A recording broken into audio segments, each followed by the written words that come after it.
Kita akan coba dengarkan kembali, Saudara, konferensi pers dari Bandara Sultan Hasanuddin Makassar.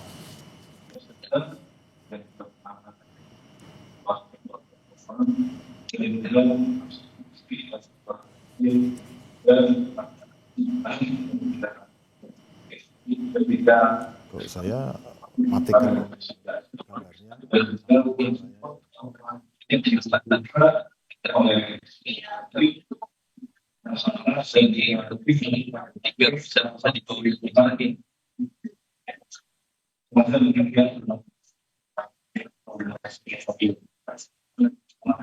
Ya, Saudara, kita masih akan mencoba memperbaiki koneksi dari Makassar terkait dengan konferensi pers yang sedang berlangsung saat ini. Namun tadi yang kami tangkap sejumlah informasi di mana saat ini petugas masih berfokus untuk mencari para korban, di mana ada 4 titik yang tadi disebutkan akan menjadi fokus utama dari pencarian.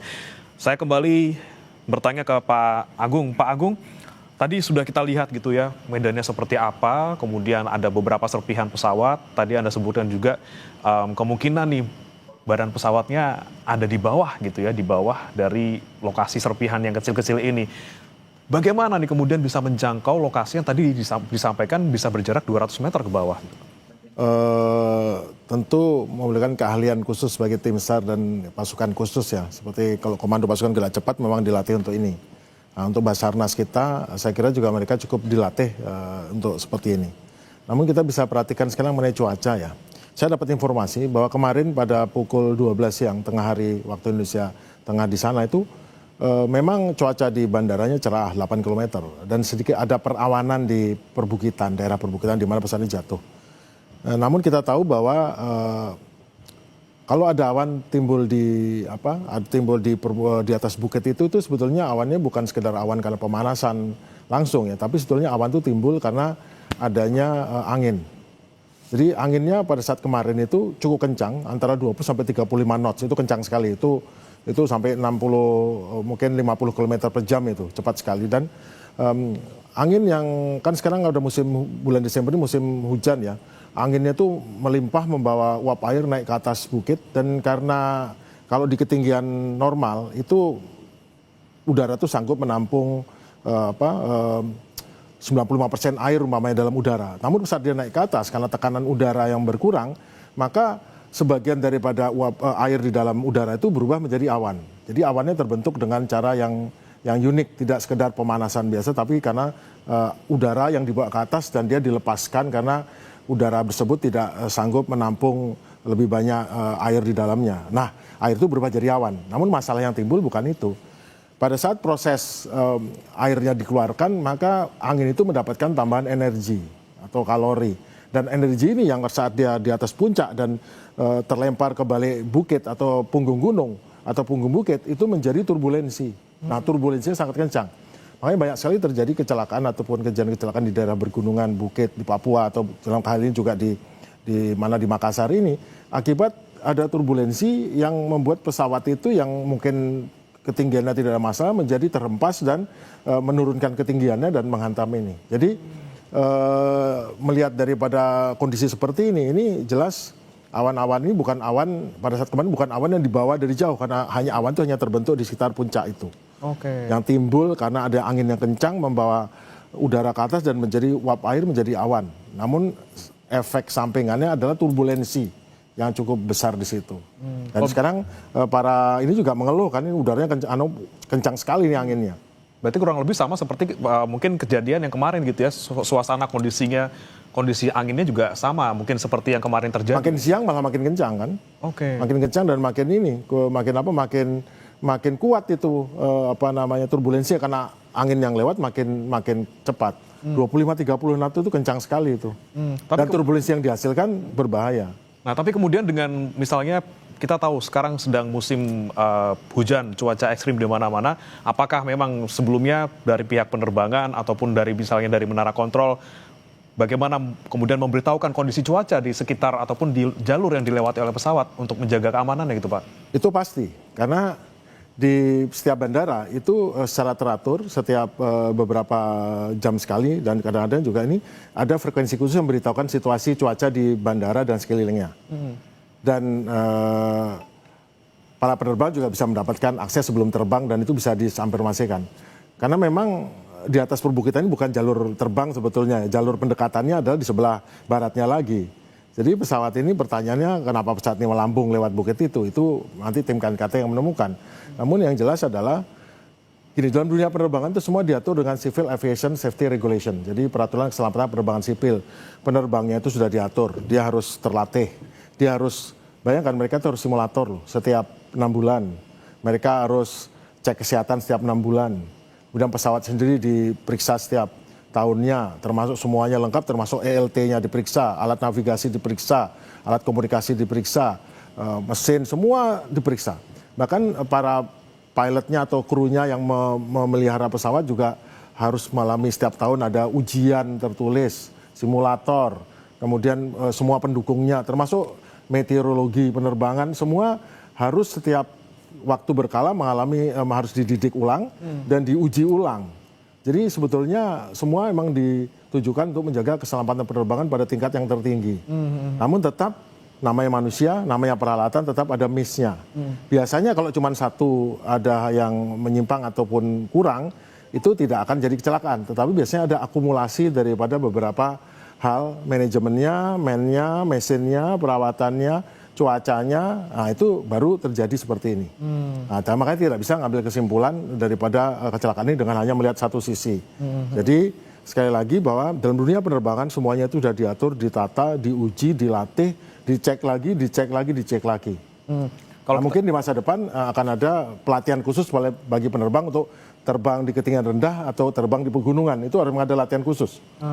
Ini dia yang mungkin belum diantisipasi, jalur yang seharusnya tidak menjadi jalur penerbangan kemudian dilewati, entah karena faktor apa gitu ya, mungkin karena visibilitas yang kurang atau misalnya butuh mendarat darurat atau seperti apa, kita tidak tahu seperti apa kondisi di atas sana sebelum black box ditemukan. Tapi kalau kita melihat kemarin informasi awal cuaca di sana lagi-lagi berawan, angin kencang, tapi visibilitasnya itu di sekitar 8 km. Kalau itu tuh sebenarnya aman nggak sih Pak? Sekali lagi cuaca dari bandara ISTIUT 8 km, bandara cerah, ceria. Di bandara ada masalah. Kemudian ada catatan, ada sedikit perawanan di daerah perbukitan. Namun sedikit perawanan dari jauh, mungkin hanya 1 oktas atau 2 oktas atau hanya 2/8 di situ. Tetapi masalahnya sekarang pesawat ini berada di perbukitan itu. Yang sedikit dari jauh di situ adalah menyelimuti puncak-puncak atau lereng tebing yang kalau dia tidak punya akses altitude, maka sangat berbahaya bagi dia. Kalau itu visual, tidak ada awan, nggak ada masalah, pesawat dengan mudah menghindar. Tapi kalau dia berawan dan dia tidak melihat dan ketinggiannya juga minimum, maka itu akan terjadi masalah. Oke, dan itu yang kemungkinan visibilitasnya jadi mereka tidak bisa melihat di lapangan ketika awannya banyak, dari jauhnya sedikit tapi dari dekat ternyata banyak. Pilihan penerbang adalah bila dia tidak lihat visual luar, maka dia harus cancel VFR, membatalkan penerbangan visual flight rules. Dia harus pindah IFR. Tapi begitu pindah IFR, dia harus ikut kaidah penerbangan instrumen, yaitu ketinggiannya, arahnya. Nah, untuk kaidah penerbangan instrumen, maka dia tidak bisa terbang di ketinggian itu. Dia harus naik di ketinggian. Kalau dari arah, kalau nggak salah, area saya nggak tahu 7.000 feet atau 8.000 feet. Dia harus naik ke 7.000-8.000 feet. Dan dengan ketinggian itu baru dia mendekati, masuk ke initial atau holding point. Di sana baru dia turun, masuk ke initial approach untuk instrument landing system. Jadi nggak bisa kita nyampur VFR dengan IFR, nggak bisa. Terbang visual bisa dengan melihat instrumen, tapi statusnya visual, ngelihat bawah, clear. Terbang visual tidak boleh terbang masuk awan. Nah, kalau dia terbang dengan situasi berawan, maka dia harus masuk kaidah instrument flight rules. Nah, instrument flight rules mengharuskan dia terbang pada ketinggian tertentu, jalur tertentu. Kalaupun dia tidak harus jalur karena dia berasal dari mana, jadi bandara pun didatangi dari semua arah, nggak ada masalah. Namun tidak semua tempat sama ketinggiannya. Kalau tempat yang berbukit, ketinggiannya lebih tinggi mendekatnya. Kalau tempat yang datar, lebih rendah. Nah, mestinya di tempat yang tinggi seperti ini, ketinggian mendekat lebih ini. Namun dia boleh juga terbang rendah, nggak masalah. Syaratnya harus visual, harus visibility-nya terbuka. Kalau visibility terbuka, maka dia tidak boleh VFR. Namanya juga visual flight rules, aturan terbang visual. Tidak visual, dia harus instrumen. Namun instrumen harus pada kaidah ketinggian yang berbeda. Nah, yang sebagai orang awam di dunia penerbangan Pak, yang kemudian jadi pertanyaan saya adalah ketika visual tidak terlihat, harus pakai instrumen tadi seperti Anda sebutkan. Nah itu keputusan untuk bisa mengambil keputusan tertentu, misalnya mau ketinggian tertentu atau segala macam itu, keputusan pribadi dari pilot atau koordinasi itu adalah juga? pilot in command keputusan. Dan tapi gini ya, dalam penerbangan itu ada pilot dan co-pilot, maka diajarkan namanya crew resource management. Di mana koordinasi kerjasama antara pilot, crew resource management, ditambah juga dengan dia koordinasi dengan ATC di bawah. ATC di bawah memiliki SAS itu situational awareness mengenai apa yang terjadi. Tapi yang paling tahu di dalam pesawat adalah situational awareness dipegang oleh seorang pilot dengan co-pilotnya. Jadi mempunyai sistem namanya crew resource management dalam menanggulangi keputusan. Dan juga sebagai gini, dalam dunia penerbangan itu dikenal namanya aeronautical decision making. Pengambilan keputusan dalam penerbangan.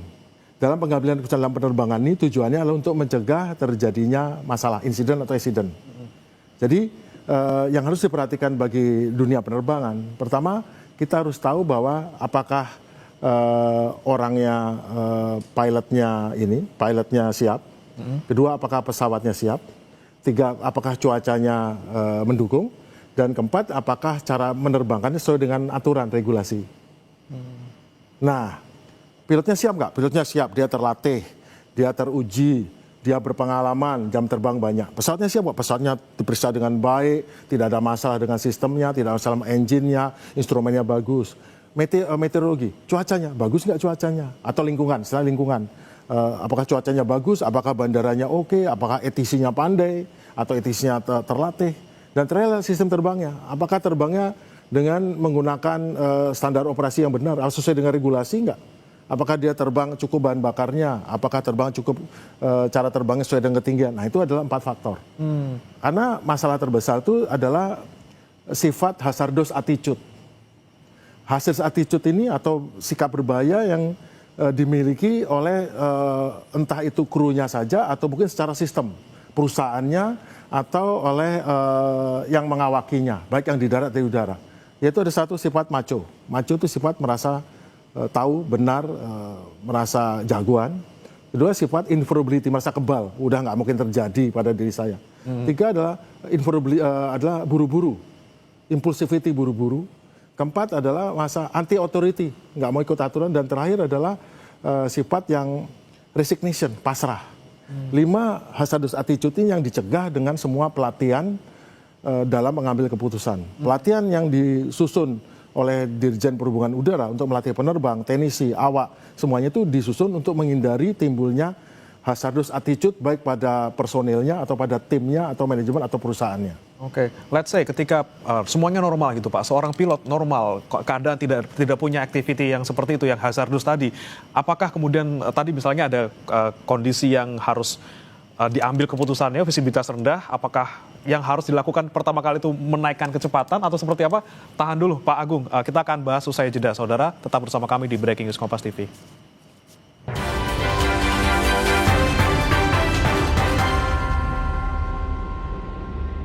Pisang. Udah gak sabar makan Oreo ya? Gini caranya makan Oreo. Diputar, dijilat, dicelupin. Gurihnya creamy latte, kalau belum coba, pasti nggak nyangka. Yang belum coba, Pasti nggak nyangka. Creamy Latte dari kopi Great Brazil dan susu New Zealand bikin kopinya gurih, manisnya atur sendiri. Cobain deh. Iya, gurih. Penasaran kan? Coba deh, pasti nggak nyangka.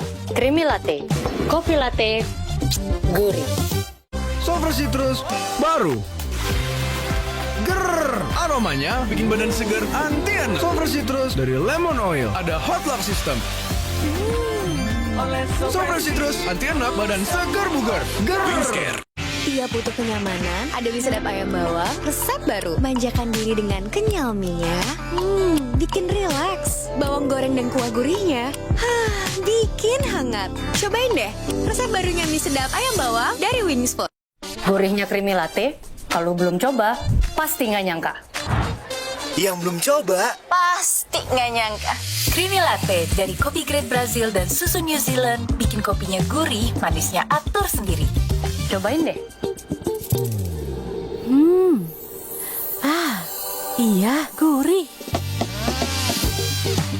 Penasaran kan? Coba deh, pasti nggak nyangka. Creamy latte, kopi latte, gurih.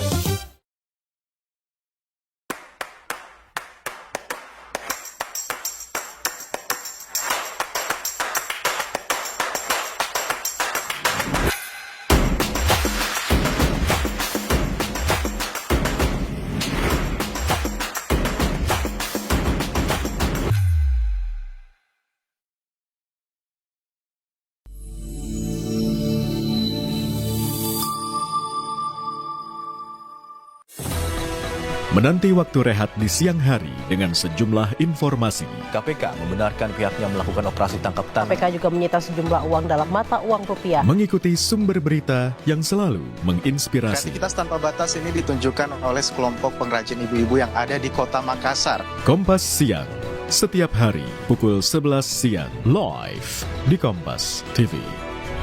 Didukung oleh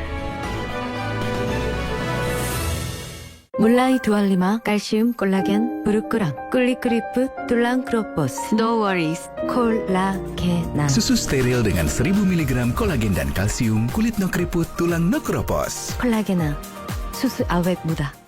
Baru nih, teh pucuk less sugar. Dari 100% pucuk teh pilihan. Tinggi antioksidan. Rendah gulanya.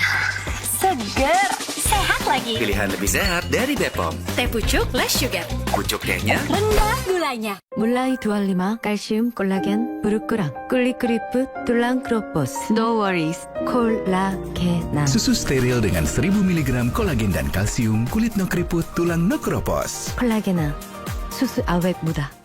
Baru nih, teh pucuk less sugar. dari 100% pucuk teh pilihan. Tinggi antioksidan. Rendah gulanya. Seger, sehat lagi. Pilihan lebih sehat dari Bepom. Teh pucuk less sugar. Pucuk tehnya Rendah gulanya. 몰라이 두알리마 칼슘 콜라겐 브루크랑 꿀리크리프 툴랑크로포스 No worries 콜라겐 Susu steril dengan 1000 mg kolagen dan kalsium, kulit no keriput, tulang no keropos. 콜라겐아 수수 아웨트 무다.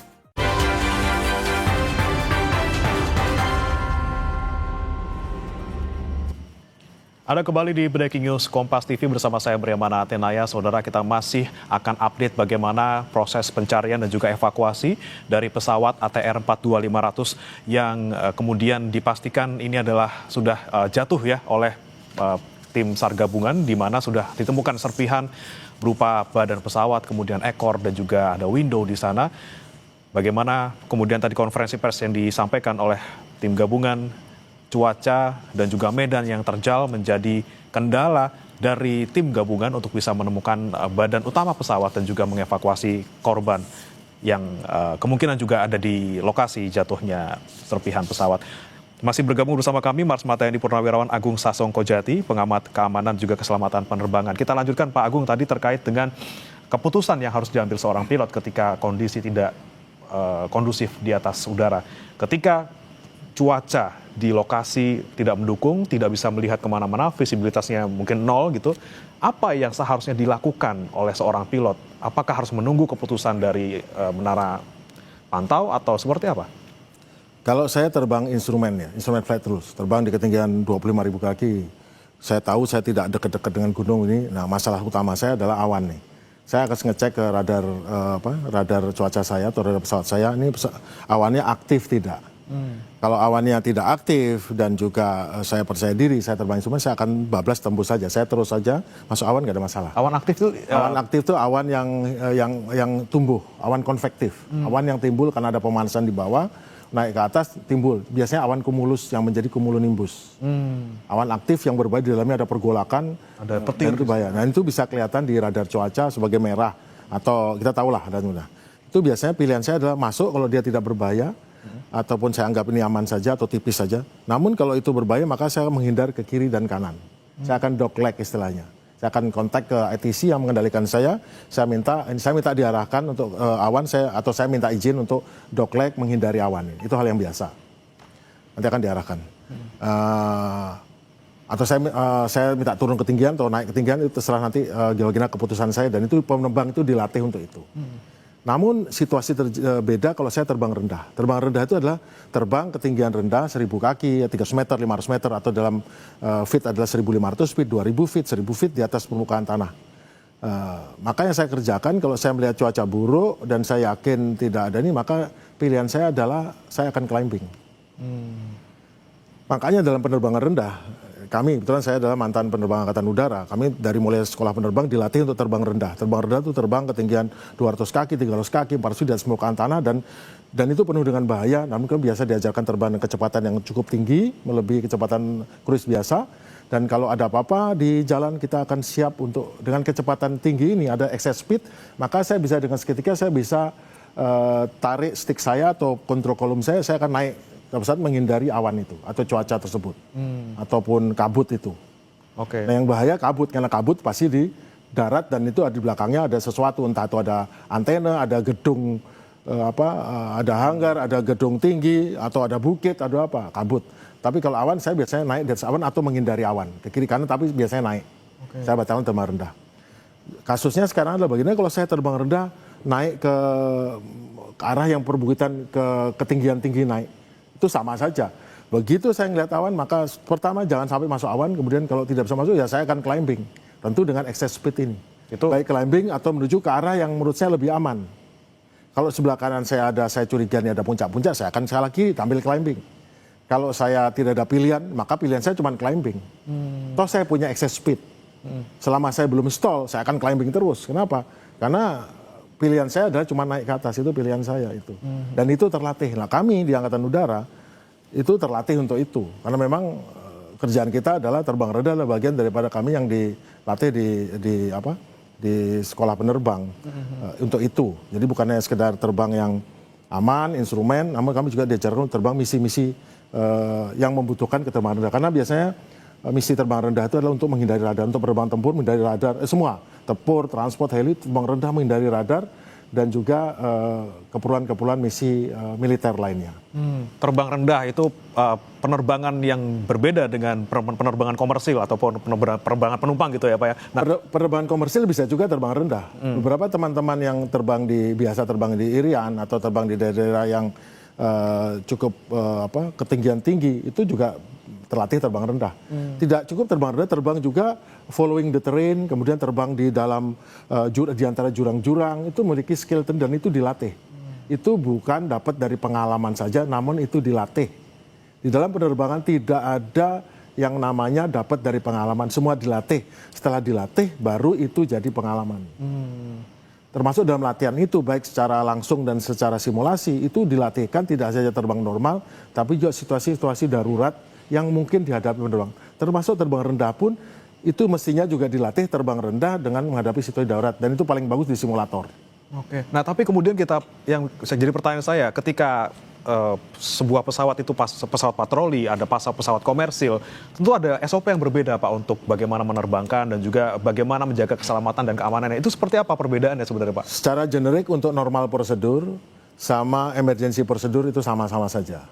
Namun untuk operasional prosedur penerbangannya tentu berbeda untuk terbang yang misi yang tidak misi transportasi biasa.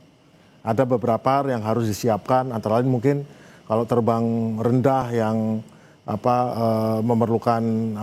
mungkin memerlukan tambahan daripada alat sensor, kemudian terbang rendah yang memerlukan alat navigasi tambahan, kemudian terbang rendah ini juga memerlukan alat seperti alat bantu, seperti alat sensor penglihatan malam kalau dia lewat malam, atau hal-hal lain yang biasanya pesawat yang bisa terbang ini memiliki power yang lebih, sehingga dengan power lebih diharapkan dia bisa excess power ini bisa digunakan untuk dia seketika menghindar daripada situasi darurat atau tabrakan yang bisa dihindari.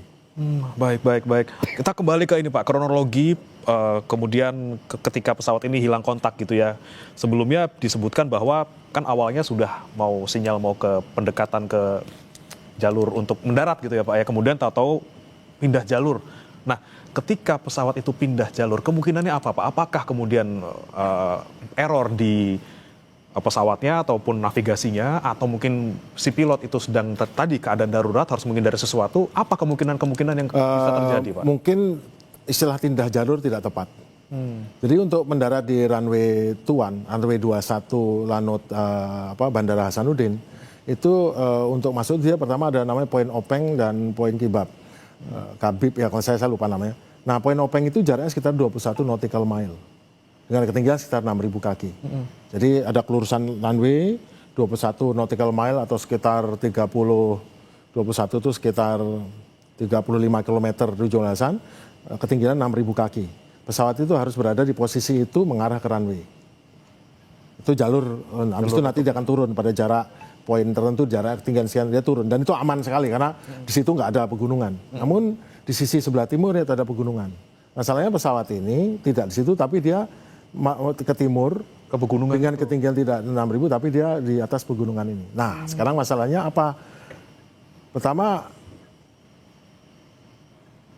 ada masalah-masalah mungkin navigasi, alat navigasinya rusak.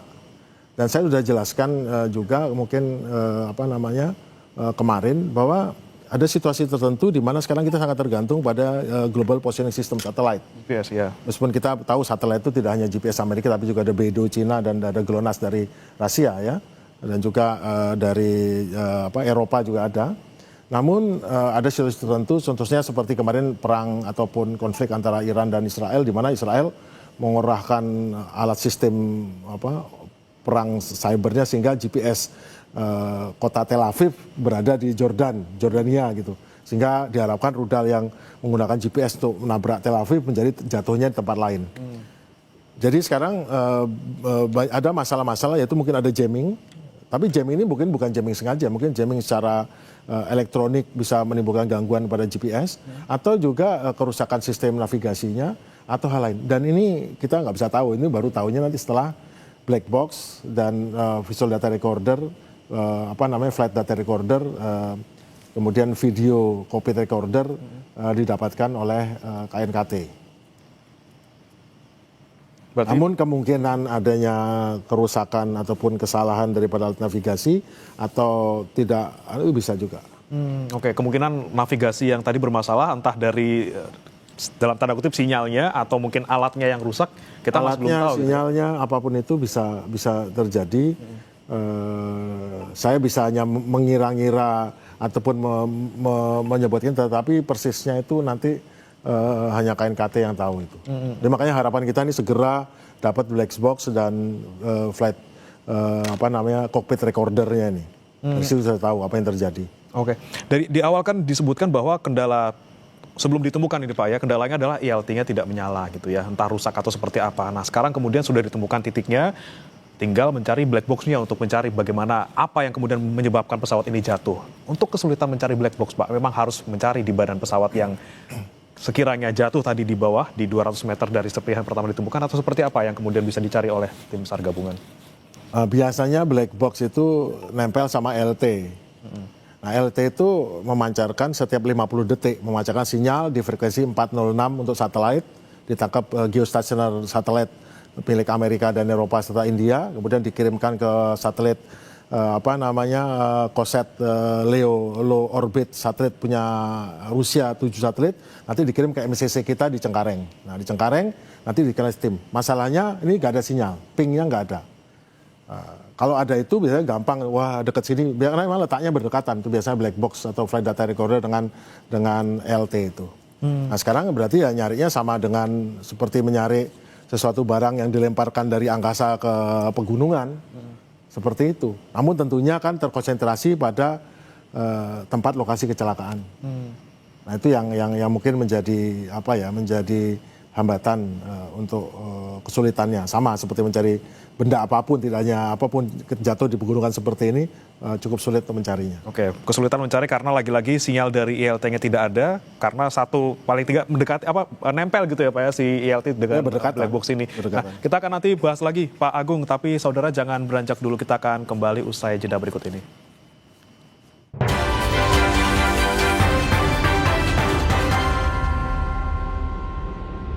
Pisang.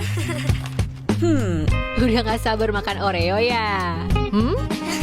Gini caranya makan Oreo. Diputar, dijilat, dicelupin. 물라이 두알리마 칼슘 콜라겐 부르크랑 꿀리크리프 툴랑 크로포스 No worries 콜라게나 Susu steril dengan 1000 mg kolagen dan kalsium, kulit no keriput, tulang no keropos. 콜라게나 수수 아웨 무다 Kakek moyang itu juga dong. Tapi gigi kakek. Gak usah khawatir, Poliden Adhesive membuat Anda bisa menggigit kuat dan cegah terperangkapnya sisa makanan. Poliden Cleanser, bunuh bakteri lebih kuat dari pasta gigi. 물라이 두알리마 칼슘 콜라겐 부르크랑 꿀리크리프 툴랑 크로포스 No worries 콜라게나 Susu steril dengan 1000 mg kolagen dan kalsium, kulit no keriput, tulang no keropos. 콜라게나 수수 아웨 무다 Banyak yang sudah membuktikan Aqua terasa sejuk meski tanpa didinginkan. Diproses dari air pegunungan dalam aquifer yang terlindungi, kaya akan mineral alami.